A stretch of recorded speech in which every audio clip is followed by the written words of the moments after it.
வணக்கங்கள். தென்னாடுடைய சிவனே போற்றி, எந்நாட்டவர்க்கும் இறைவா போற்றி. அவையில் கூடியிருக்கும் அனைவருக்கும் பொன்னான மாலை வணக்கங்கள். சனீஸ்வரனை பற்றி பேச போகிறோம். ரொம்ப சந்தோஷமாயிட்டேன். ஏன்னா நவ கிரகங்கள்லையுமே எனக்கு பர்சனலாக ரொம்ப பிடிச்ச கிரகம் சனி. ஆராய்ச்சிக்குரிய கிரகம் சனி. அவரை படிக்க படிக்க அவ்வளவு இன்ட்ரெஸ்டிங்காக இருக்கும். ஸோ அந்த சனீஸ்வரனுடைய பிரத்யேக தலமான திருநள்ளாறில் பேசுகிறது இன்னமும் ஒரு விசேஷம், சந்தோஷம். இங்கே கூடியிருக்க ஜோதிட பெருமக்களுக்கும் அன்பான வணக்கங்கள். எனக்கு இன்றைக்கி கொடுத்துருக்கிறது ரிஷபராசிக்கு நீங்கள் பெயர்ச்சி பலன் சொல்லிடுங்க அப்படின்னு சொன்னாங்க.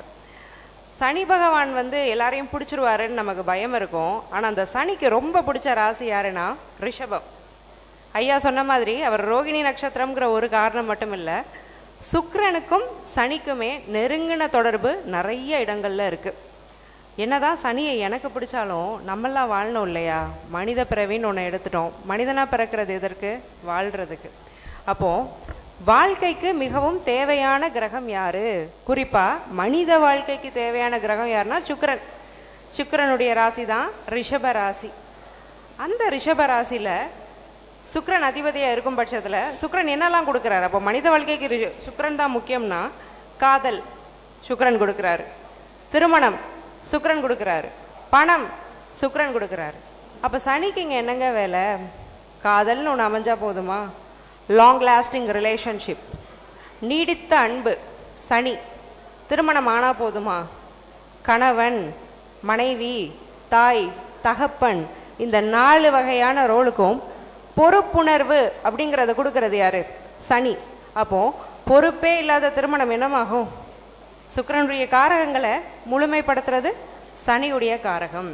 அப்போ சனியோடு சேர்ந்த சுக்கிரன் இயங்கும் போது மனிதனுடைய வாழ்க்கையில எல்லா விஷயங்களும் சரிவர கிடைக்குது அப்படிங்கிறது நிதர்சனமான உண்மை. சுக்கிரனுடைய இன்னொரு வீடான துலாம்ல தான் சனி உச்சமாகிறாரு. ரிஷபத்துக்கு யோகாதிபதி சனி.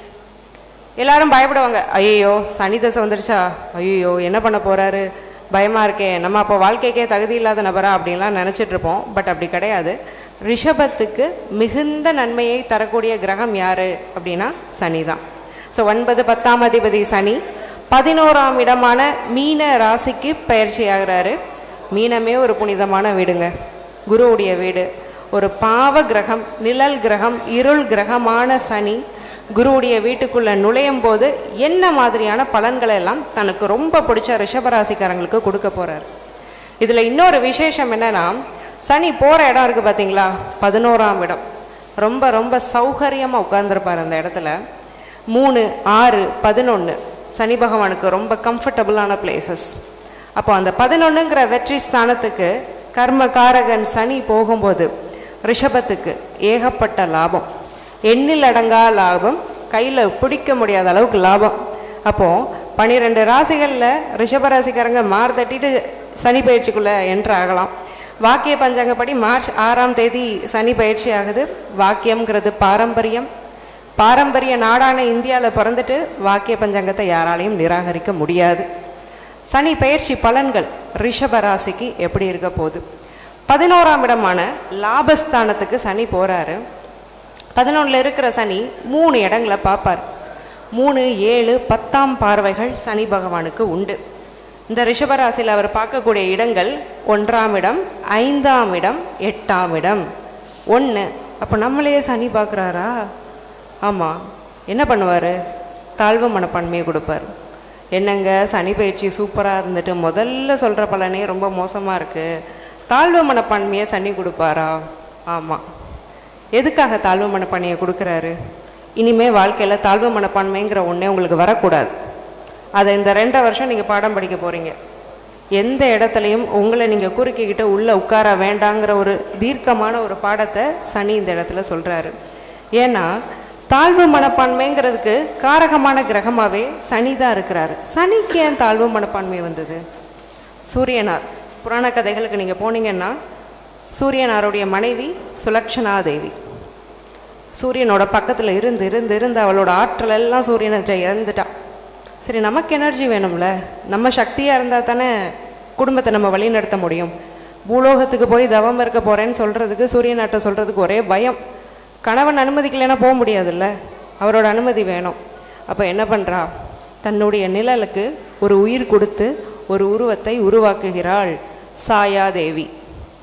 சாயாதேவியை உருவாக்கி என்னுடைய கணவனுக்கு எல்லா பணிவிடுகளையும் நீ செய்யுமான்னு சொல்லிட்டு பூலோகத்துக்கு இந்தம்மா கிளம்பிட்டாங்க தவம் இருக்க. சூரியனாருக்கும் சாயாதேவிக்கும் பிறக்கின்ற ஒரு குழந்தை பிறக்குது. சூரியனார் ரொம்ப சந்தோஷமாக பார்க்க வராரு குழந்தைய. இருள்தன்மையோட இருட்டா பலகீனமான ஒரு குழந்தை இருக்குது. இவருக்கு வருது கோவம். நம்ம ஒரு பராக்கிரமசாலி பிரகாசமாக இருக்கும், நமக்கு இப்படி ஒரு குழந்தையான தாயையும் குழந்தையும் நிராகரிக்கிறார். அந்த நிராகரிப்பில் ஏற்பட்டது தாழ்வு மனப்பான்மை சனீஸ்வரருக்கு. அந்த தாழ்வு மனப்பான்மை அவரை என்ன செஞ்சிச்சு, கூனி குறுகி ஒரு வீட்டுக்குள்ளே உட்கார வைக்கல. வெகுண்டெழுந்து தவம் செஞ்சார். சிவபெருமானை நோக்கி தவம் செஞ்சு ஈஸ்வர பட்டம் பெற்ற ஒரே நவகிரகமாக மாறினார் சனீஸ்வரர்.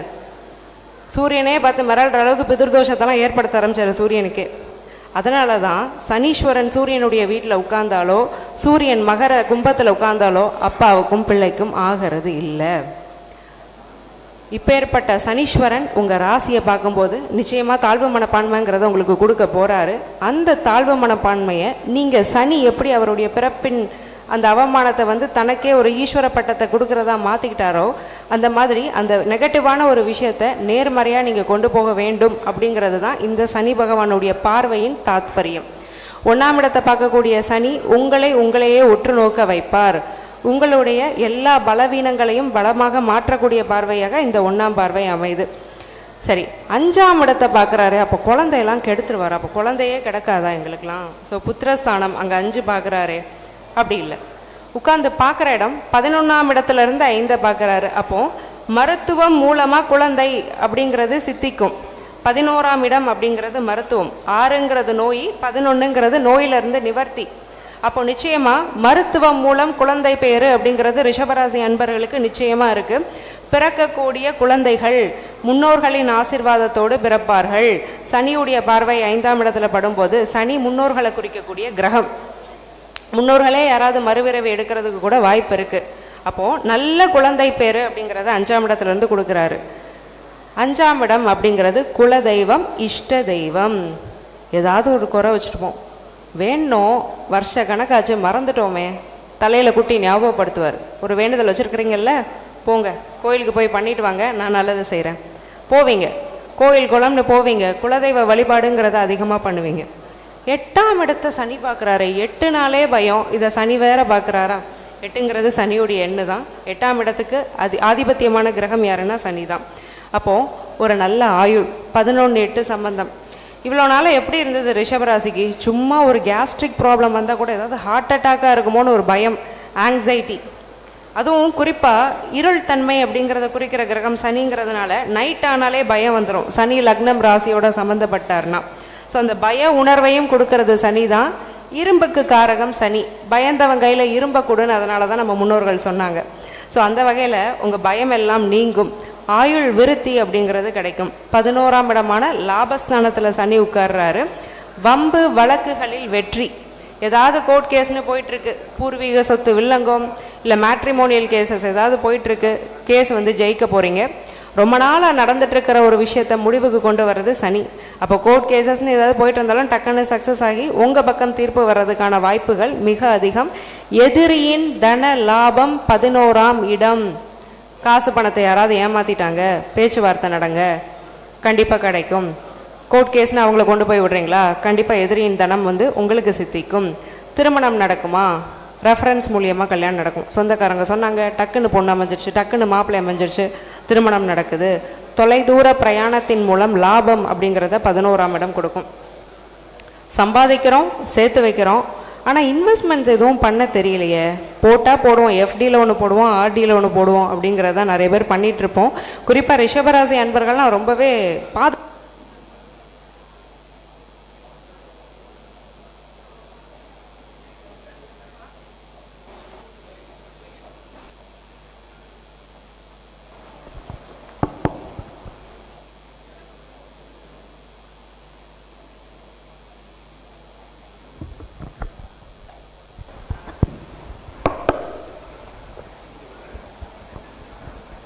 ரிஷபராசி அன்பர்கள் எல்லாருமே ரொம்ப பாதுகாப்பு உணர்வோடு இருப்பாங்க. பணத்தெல்லாம் அங்கே இங்கே போட கொஞ்சம் பயமாக இருக்கும். இங்கே 11க்கு தான் வராரு சனி, லாப சனி. பயப்படவே வேண்டாம். ஷேர் மார்க்கெட்டு, மியூச்சுவல்ஸ்னு தாராளமாக இன்வெஸ்ட் பண்ணுங்கள். குறிப்பாக oil, petrol, chemical, steel, iron இண்டஸ்ட்ரீஸில் இன்வெஸ்ட் பண்ணுறீங்க அப்படின்னா அதன் மூலமாக லாபம்ங்கிறது பல்கி பெருகும். 8ஆம் இடம் பொதிந்த ரகசியம். சட்டத்துக்கு புறம்பான விஷயங்களில் ஈடுபடாமல் இருங்க. எவ்வளவுக்கு எவ்வளவு நேர்மையாக இருக்கிறீங்களோ அந்த அளவுக்கு சனி லாபத்தை பெருக்கி கொடுப்பார். சில வாழ்வியல் பரிகாரங்கள் மட்டும் உங்களுக்கு நான் சொல்கிறேன்.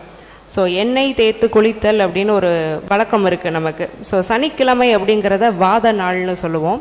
ஆயுர்வேதமே சனிக்கிழமையை வாத நாள்னு தான் சொல்லுது. அப்போ அந்த வாத நோய் அப்படிங்கிறதுக்கு காரகமான கிரகம் யாருன்னா சனி. நல்லெண்ணெய்க்கு காரகமான கிரகம் சனி.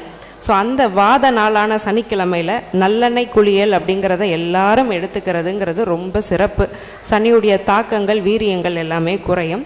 எள், கருப்பட்டி, நல்லெண்ணெய் இதெல்லாம் அதிகமாக சாப்பாட்டில் சேர்த்துக்கிட்டே வரணும். முடிஞ்ச அளவுக்கு தர்மம் பண்ணுங்கள். கர்மத்தை தர்மத்தால் வெல்லலாம்னு சொல்கிற அளவுக்கு கர்மகாரகன் சனியாக இருக்கிறதுனால தர்மம் செஞ்சு கர்மத்தை வெல்றதுக்கான வழிமுறைகளை நீங்கள் பாருங்கள். அவரவர் வயது சூழ்நிலைக்கு ஏற்றவாறு முடிஞ்ச விஷயங்களை தான தர்மம் செய்கிறது ரொம்ப நல்லது. உடல் ஊனமுற்றவர்கள், ஃபிசிக்கலி சேலஞ்சாக இருக்கிறவங்களுக்கு முடிஞ்ச அளவுக்கு உதவிகளை நீங்கள் செய்யணும். துப்புரவு பணியாளர்கள், வீட்டில் வேலை செய்கிறவங்க, எளிமையானவர்கள் எல்லாருமே சனியுடைய காரகத்துக்கு கீழே தான் வருவாங்க. ஸோ இவங்க எல்லார்ட்டையுமே ஒரு நல்ல பேரன்போடையும் ஒரு பொருளாதார உதவி உங்களால் முடிஞ்சதையும் கொடுத்து நீங்கள் உங்கள் வாழ்க்கையை நடத்தும் போது கண்டிப்பாக சனியுடைய பரிபூரண ஆசீர்வாதம்ங்கிறது உங்களுக்கு நிச்சயமாக கிடைக்கும். ஆன்மீக பூமிக்கு வந்துட்டு ஆன்மீக பரிகாரம் சொல்லாமல் இருக்க முடியுமா? ஸோ நம்ம இங்கே தான் இருக்கிறோம். ரிஷபராசி அன்பர்கள் எல்லாருமே பிராணாம்பிகை சமேத தர்பாரணேஸ்வரர் கோவிலுக்கு போயிட்டு வெள்ளை நிறத்தில் நல்ல மனமுள்ள பூ, இதெல்லாம் சுக்கிரன் காரகம். வாசமாக இருக்கிற மலர்களுக்கெல்லாம் சுக்கிரன் காரகம். வாசமாக இருக்கிற வெள்ளை மலர் ஒன்று கொடுத்து சுவாமி அம்பாளுக்கு உங்கள் பேரில் அர்ச்சனை செஞ்சுக்கோங்க. இந்த வழிபாடுகளையும் இந்த வாழ்வியல் பரிகாரங்களையும் ரிஷபராசி அன்பர்கள் செய்யும் பட்சத்தில் சனி பகவான் பரிபூர்ண அருள், ஆசிர்வாதம், லாபம் எல்லாத்தையுமே உங்களுக்கு பெற்று தருவார். 12 ராசிக்காரங்களுக்குமே இந்த சனி பயிற்சி அப்படிங்கிறது சிவபார்வதி அருளை பெற்று தந்து அவங்கள வையம் வாழ வைக்கணும்னு வேண்டி விடைபெறுகிறேன். நன்றி, வணக்கம்.